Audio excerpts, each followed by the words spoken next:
question autour du sujet la dédollarisation de l'économie congolaise dans un contexte émergent. Comme invité, Madame Malam Kabedi, directrice de la Banque centrale. Chers téléspectateurs, je vous invite à suivre cette 5e édition et on se retrouve juste après.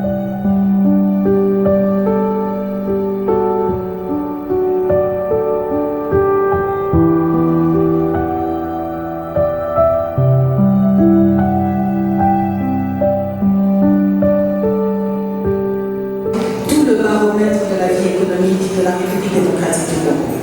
Pour nous, c'est en même temps une façon pour nous de remplir nos engagements, mais aussi de répondre à un élan citoyen, que de nous interroger ensemble en mettant côte à côte les décideurs ainsi que ceux qui sont sur le terrain d'un plan économique, social ou encore culturel.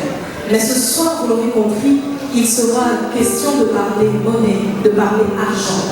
Mais nous tenons tout d'abord, avant de commencer cette soirée, nous vous faire parvenir ce petit communiqué de la part de son Excellence Madame le Gouverneur.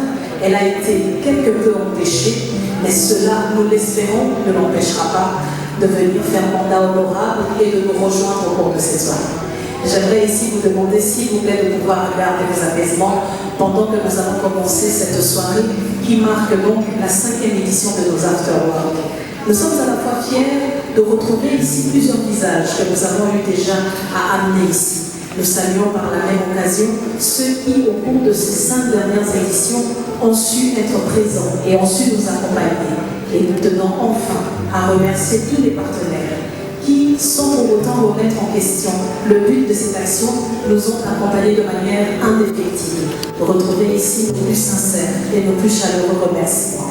Sans plus attendre, afin de vous remettre dans le cadre ainsi que dans le contexte de cette soirée, j'aimerais inviter ici l'hôte, celui qui va donc prendre la parole pour le Pullman Kinshasa Grand Hôtel. Il s'agit donc de son directeur général adjoint, j'ai nommé M. Marcos Romero, que je vais inviter à me rejoindre ici sous les applaudissements.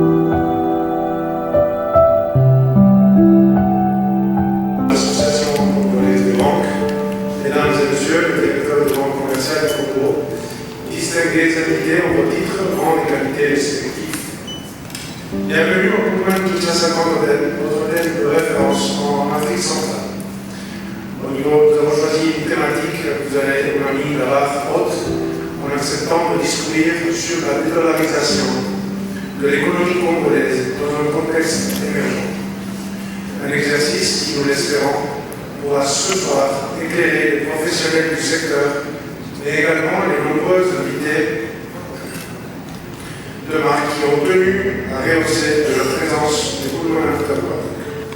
Excellence Madame le Gouverneur de la Banque centrale de Congo, ici représenté, Monsieur le Président de l'Association congolaise des banques, Mesdames et Messieurs les directeurs des banques commerciales du Congo, je vous souhaite de passer un agréable moment dans le mur et vous remercie profondément. Je vous donne déjà rendez-vous pour notre session finale qui se déroulera en juin 2022. Je vous remercie.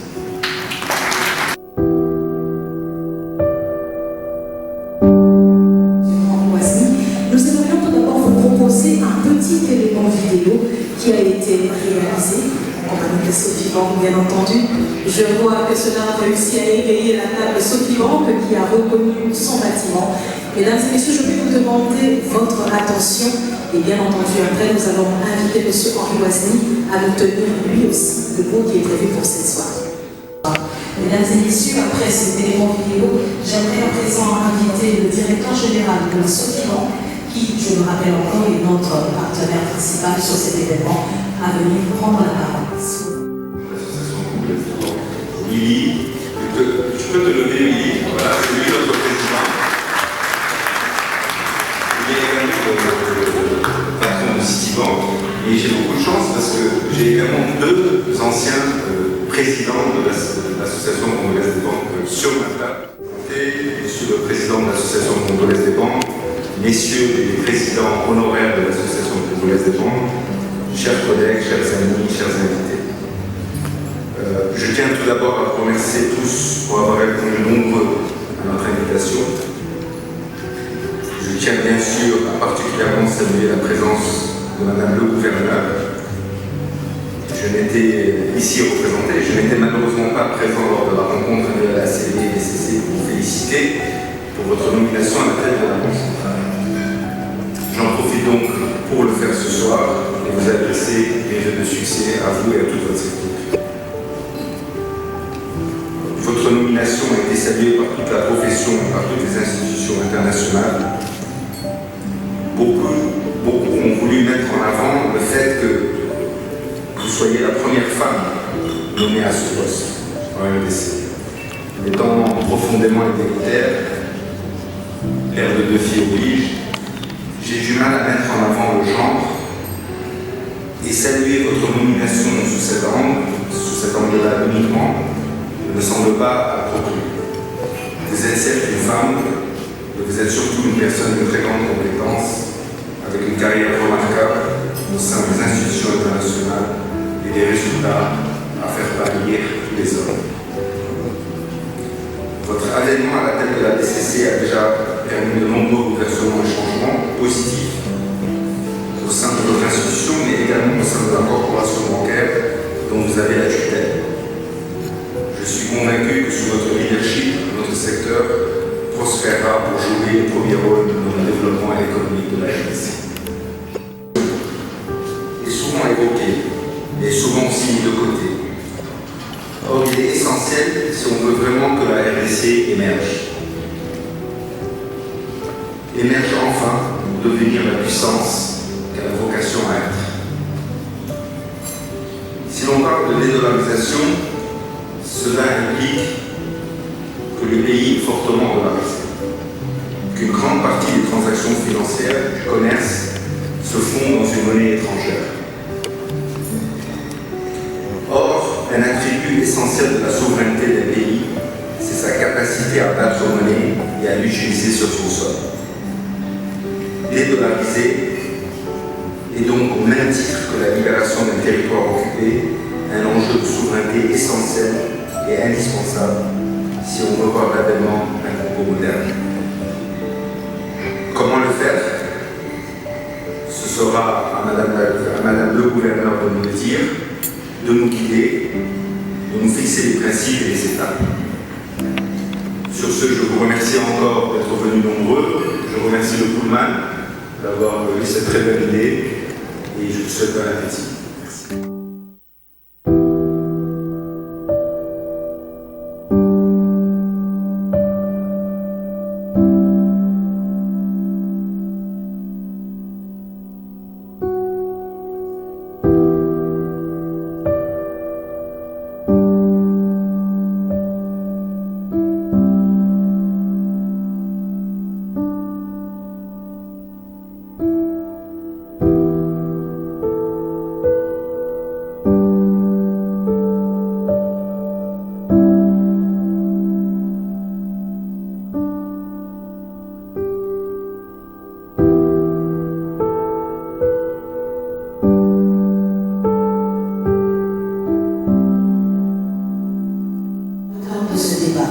Il s'agit de M. Jean-Louis Kaïbé, économiste congolais, spécialiste des questions monétaires et financières, major et par les formations du FMI.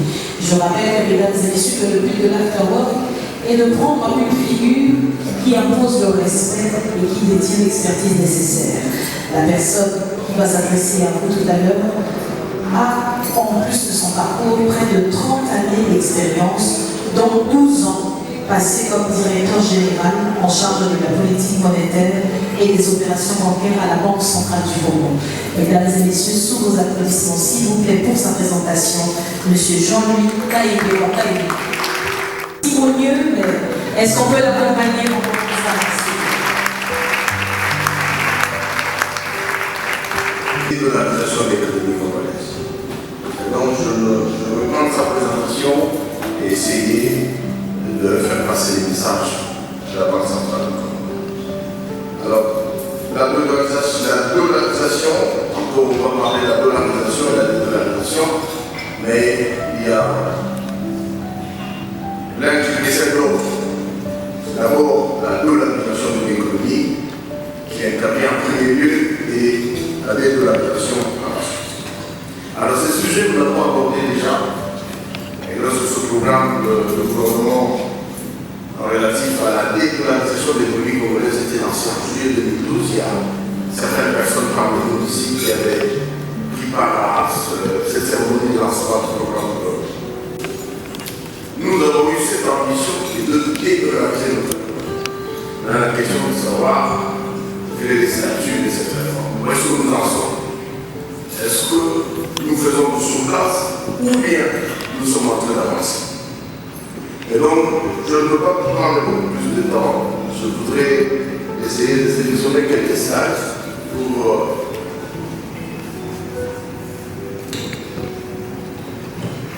sélectionner quelques slides pour essayer de dire l'essentiel en un peu de temps. Et donc, la présentation de Madame la Gouverneure s'articule sur 5 points. On ira très vite. Le contexte historique, les risques liés à l'économie de la RDC, les atouts et les conclusions. Donc le message principal que la Banque centrale peut porter à votre connaissance, c'est qu'il est possible de dédollariser notre économie. Ainsi donc, le sujet, le thème de la présentation, comme vous l'avez deviné, c'est la dédollarisation de l'économie congolaise. Est-elle possible? Et à cette question, la Banque centrale répond oui, il est possible de dédollariser notre économie. Alors, le contexte historique, je veux passer très vite. C'est que tout le monde sait comment une économie devient dollarisée. Quelle est l'origine de la dollarisation de l'économie? En ce qui nous concerne, l'origine est là. C'est l'hyperinflation que nous avons connue au courant de la période 1987 jusqu'à l'année 2000. Si on peut bien circonscrire la période, c'est de 90 à 2000. Donc la courbe montre que c'est une période qui était marquée par une instabilité au niveau macroéconomique, et cette instabilité était due à quoi? Au financement monétaire du déficit public. L'inflation a augmenté pour, en moyenne, s'est située autour de 2141. Mais je venais de dire tout à l'heure qu'on a atteint plus de 9 000%. Mais un effort a été fait pour réduire sensiblement les rythmes de l'accélération des prix intérieurs. Donc de 2001 à 2021, nous avons réussi, le gouvernement a réussi à réduire sensiblement l'inflation pour situer la moyenne autour de 20,7%. Nous connaissions la négociation. Les taux moyens, c'était les 63,1%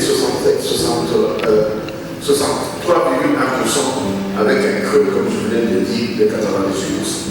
Alors, à part la démarche d'échange qui était à l'évolution, nous étions aussi dans une période qui était marquée par une destruction de richesses. Les 13,5% en 93. Et vous vous rappelez bien de cette année 93-91, 2 années qui étaient marquées par le pillage également, qui ont contribué à la destruction du tissu économique. Donc, d'une part, il y avait l'inflation, on a fait face à l'inflation, à la dépréciation de taux de change, à la destruction de richesses. Donc, le décor était planté pour que certains comportements commencent à naître de la part des entreprises et des opérateurs économiques pour protéger nos actifs. Et cette perte du pouvoir d'achat qu'entraîne la situation de dollarisation. C'est quoi? Premier risque, la dollarisation engendre la fragilité financière. Pourquoi? Nous sommes tous fragiles quand nous sommes dans une situation où la circulation concomitante de la monnaie nationale est vide, parce que nos revenus sont en francs congolais, en monnaie nationale. Nous touchons en monnaie nationale. Nous percevons nos salaires, même des entreprises de l'essai sont en monnaie nationale, mais nous avons des engagements en devises à honorer. Nous avons des dettes, des loyers, des frais scolaires que nous devons honorer. Même les crédits que les banques nous font en devises, alors que les revenus que nous avons en monnaie nationale. Ainsi donc, à chaque fin du mois, ça casse-tête.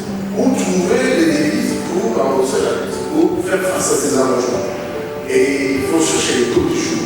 C'est ça la question. Et cette situation apporte une certaine fragilité au niveau de la situation financière. Que ce soit les ménages ou surtout lorsqu'il y a dépréciation du taux, vous sentez que les gens, les parents, les entreprises continuent à factures liées au loyer, et ainsi de suite. Deuxième risque, c'est le risque lié au risque de liquidité du système bancaire. Pourquoi? Parce que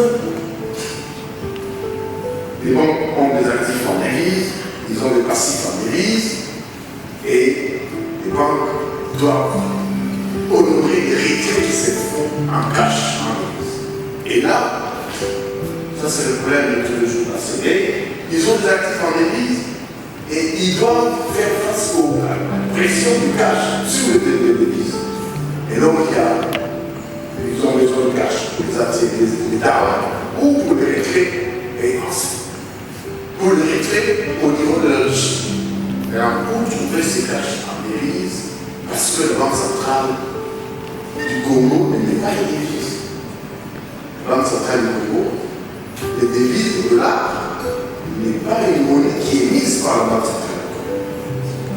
C'est la faible réserve des banques. Donc, les banques sont obligées d'importer du cash chaque mois pour faire face aux retraits en cash de la clientèle. Et donc, c'est une pression qu'ils ont, qu'il faut importer.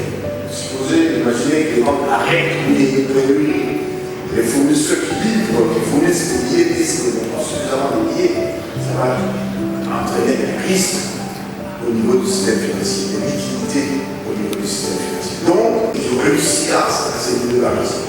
Et nous avons donc regardé les expériences au Pérou, Roumanie, Vietnam, Russie, Ukraine et j'en passe. Qu'est-ce que nous avons retenu de toutes ces expériences? Ce qui a retenu, c'est que l'autorisation n'est pas un processus irréversible. Il y a des pays qui ont réussi véritablement à dédollariser leur économie. La dédollarisation qui réussit, c'est lorsqu'elle s'est faite selon une approche volontaire, non forcée et pas brutale. L'approche progressive est conseillée. Et la dédollarisation prend beaucoup de temps. Donc pour arriver à dédollariser l'économie, on prend généralement, c'est un processus qui prend beaucoup de temps, qui s'inscrit dans la durée. Donc il faut être patient. C'est pour cela que certains pays ils ont mis 10 ans, d'autres 15, 20 ans pour se dédollariser. Donc il n'y a pas encore eu de besoin de décourager. Nous avons fait 10 ans, nous ne sommes pas et donc nous pouvons la.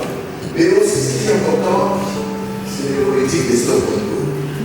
Nous avons appris que les politiques de stabilisation doivent être durables. Il faut stabiliser durablement. Et quand vous stabilisez pour un temps, vous retombez dans l'instabilité. Vous reprenez avec la stabilité. Vous retombez dans l'instabilité.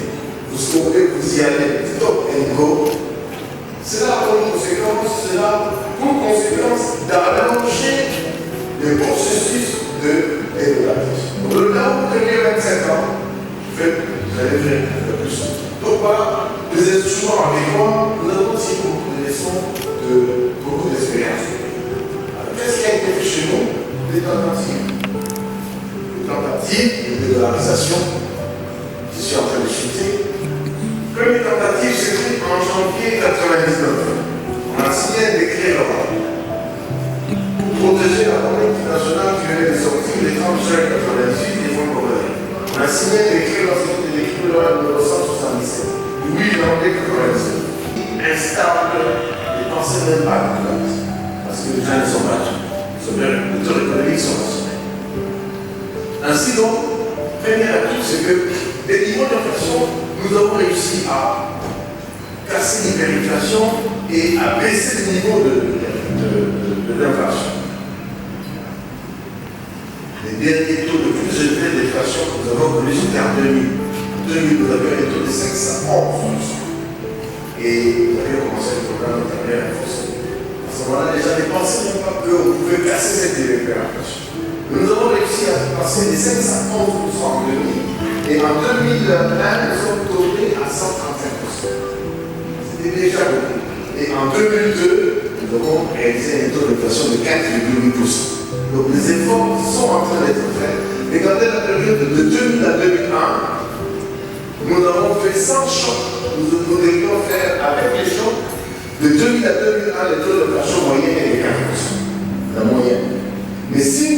neutralisons le choc, le période de choc, nous sommes autour de 10%, 9% en moyenne. Donc c'est déjà un effort de stabilisation. De 90 à 2001, regardez les taux d'inflation qu'on avait en moyenne sur cette période. C'est 1977%. Donc c'est toujours eu la même. C'est que la stabilité du taux de change revient à la même chose. De 2002 à 2001 à 2021, la monnaie s'est dépréciée seulement de 8,2%. Si je neutralise les périodes de choc, nous sommes à moins 3,6%. Comparé à la période sombre de notre économie, 90-2001, où nous avions une dépréciation bien plus. Donc, les efforts en termes de stabilité macroéconomique sont en train d'être faits et ils sont maintenus, ce qui est une bonne chose. Regardez, au niveau de la croissance, et notre indicateur, comme je disais en utilisant ces graphiques plus loin, regardez, après la grande période de récession entre 90 et 2000, à partir de 2002, nous avons noué avec une croissance positive, 3,5% de taux de croissance, et jusqu'à 2021-2022, cette année, nous avons un objectif de croissance de 6,4%. L'année dernière, nous avons un taux de croissance de 5,7%. Donc, la croissance est restée à des niveaux supérieurs à 5,5%. Une moyenne de 5,7% sur cette période-là. Donc, la création de richesses est là.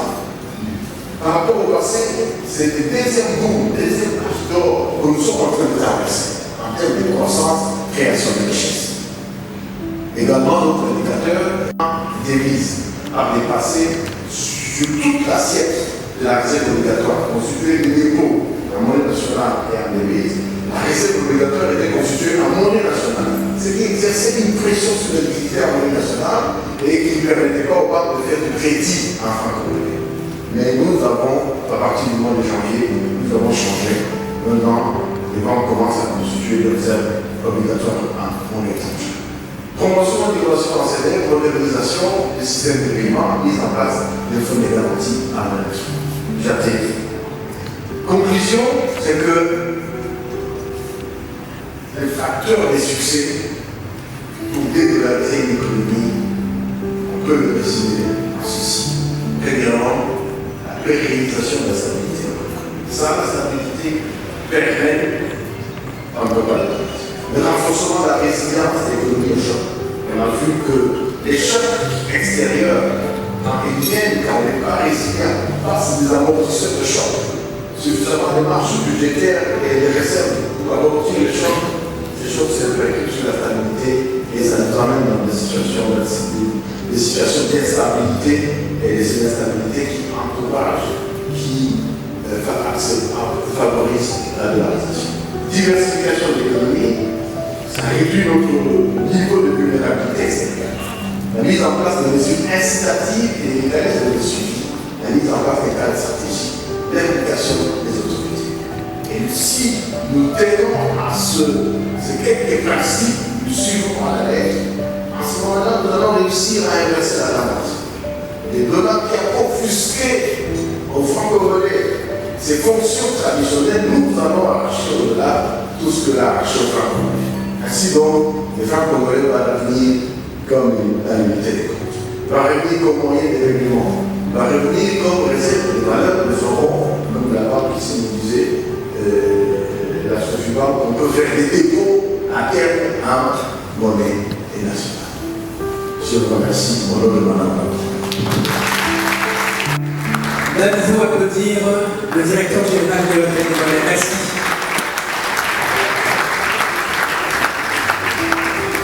Merci M. PLD pour cette présentation. Aussi publié la Standard Bank et EcoBank. Merci à toutes les banques et surtout à la CD. A bientôt pour la 6e session des débats à la Standard Bank. Au revoir.